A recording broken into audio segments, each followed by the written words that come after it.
Durante décadas, el lobo mexicano fue tratado como una plaga oficial en su propio territorio. Había recompensas por matarlo, campañas financiadas, aviones, venenos, trampas, y funcionó. También que en un punto ya casi no quedaban lobos que eliminar. El problema es que el error no fue la cacería en sí, fue algo más técnico, más silencioso. Y cuando uno revisa cómo se tomó esa decisión, entiende por qué casi lo borramos por completo. El lobo mexicano no es cualquier depredador. Es el lobo gris más pequeño de Norteamérica y durante siglos fue parte del equilibrio natural del norte de México y del suroeste de Estados Unidos. Hablamos de la Sierra Madre Occidental, de Chihuahua, de Sonora, de Durango, aquí mismo, en nuestro propio país. Controlaba poblaciones de venados y otros herbívoros. Donde había lobos, el monte respiraba distinto. Vale la pena detenernos en esto. No era un animal marginal, era una pieza estructural y además un símbolo incómodo. Mientras en otros países el lobo se volvió emblema de conservación, aquí se convirtió en sinónimo de amenaza ganadera. Esa diferencia cultural pesa más de lo que parece, porque cuando una especie deja de verse como parte del paisaje y empieza a verse como problema, las decisiones cambian. Y las decisiones, en términos reales, fueron implacables. Durante décadas el sistema funcionaba. No era un paraíso intacto, ni mucho menos, pero había un equilibrio. El lobo mexicano cazaba principalmente presas silvestres. El ganado no era su objetivo principal, aunque sí había ataques ocasionales.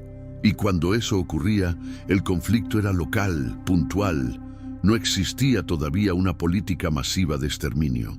Las manadas se movían por territorios amplios, cruzaban lo que hoy es la frontera sin saber que era frontera.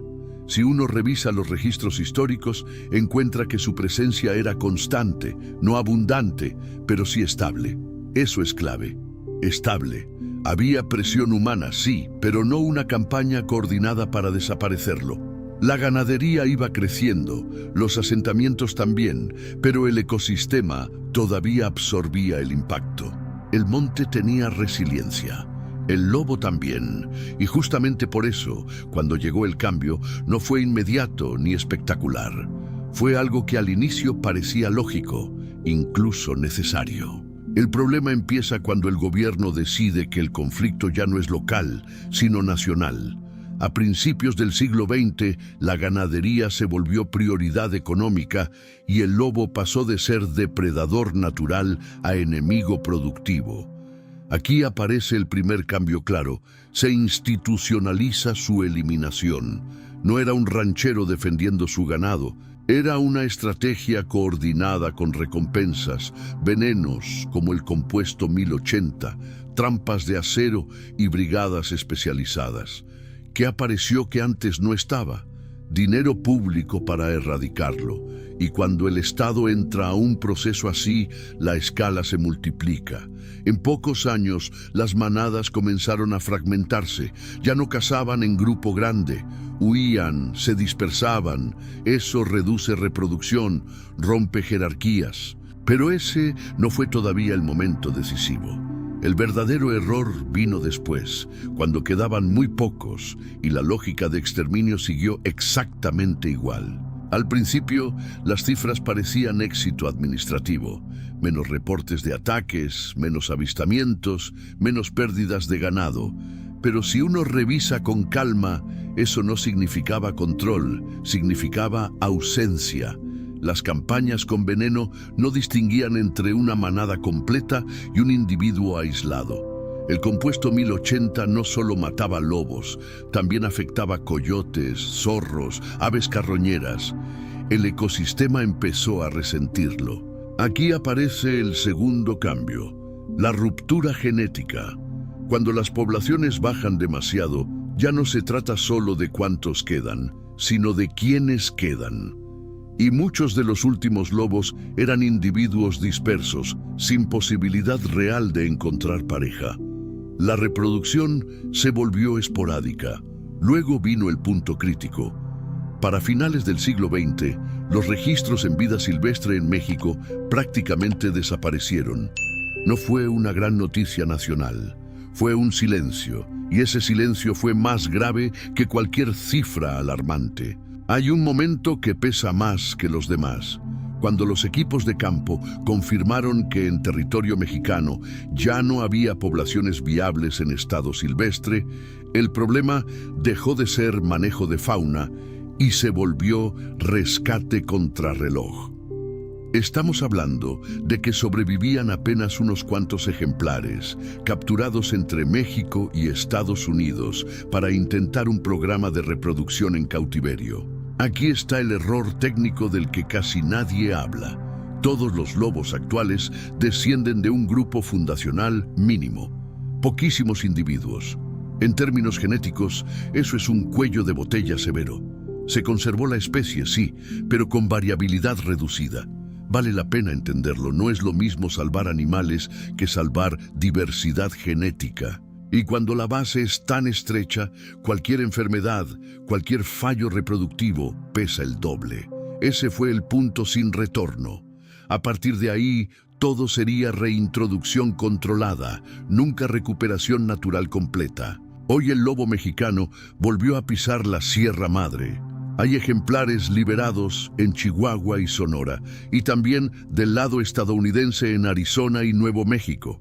Si uno revisa los reportes más recientes, la población silvestre supera los 200 individuos en conjunto.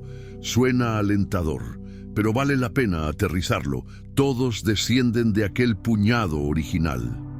La diversidad genética sigue siendo limitada y cada cruce se planea casi como ajedrez biológico.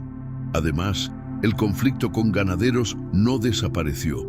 Se maneja con compensaciones económicas y monitoreo satelital. A veces funciona, a veces no. También hay mortalidad por disparos ilegales. Eso no es secreto. Entonces, está salvado. En términos legales, sí está protegido. En términos ecológicos, todavía es frágil. La reintroducción avanza, pero depende de vigilancia constante. No es una historia cerrada, es un proceso en curso, delicado, irreversible si se descuida. Lo que pasó con el lobo mexicano no fue un arranque de odio ni una decisión impulsiva. Fue algo más incómodo. Fue una política eficiente aplicada demasiado tiempo. Cuando el objetivo era reducir ataques al ganado, funcionó. Cuando la población ya estaba al borde, la maquinaria siguió operando igual. Ese es el punto. Los procesos acumulativos casi nunca se sienten peligrosos mientras están en marcha. Se ven como rutina, como trámite, hasta que un día los censos dejan de contar manadas y empiezan a contar individuos. Aquí no hubo un gran escándalo nacional, hubo silencio administrativo, y eso pesa, porque hoy celebramos su regreso, pero dependemos de manejo humano constante para que exista. Si mañana se retiran recursos, vigilancia y acuerdos locales, el equilibrio no se sostiene solo. El error no fue querer proteger la economía rural, fue no saber cuándo detenerse. Y esa lección no es exclusiva del lobo. Si algo deja esta historia, es claridad incómoda. No fue un desastre natural, no fue mala suerte. Fue una suma de decisiones que, vistas por separado, parecían razonables. Ganadería en expansión, protección económica, control de depredadores. Todo tenía lógica inmediata. Lo que no se midió bien fue el efecto acumulado, y cuando uno revisa el proceso completo, paso a paso, entiende que la extinción rara vez llega como explosión. Llega como rutina prolongada. Hoy el lobo mexicano camina otra vez en libertad, pero bajo supervisión humana constante. No regresó por equilibrio natural, regresó por intervención técnica. Eso cambia la conversación, porque conservar no siempre es devolver lo que había. A veces es sostener lo que casi perdimos con hilos muy delgados. Si te interesa entender estos procesos con calma y con datos, este canal va exactamente de eso. Cada semana revisamos un caso distinto. Suscríbete, Si quieres seguir el siguiente análisis y dime en comentarios qué especie y región te gustaría que investiguemos.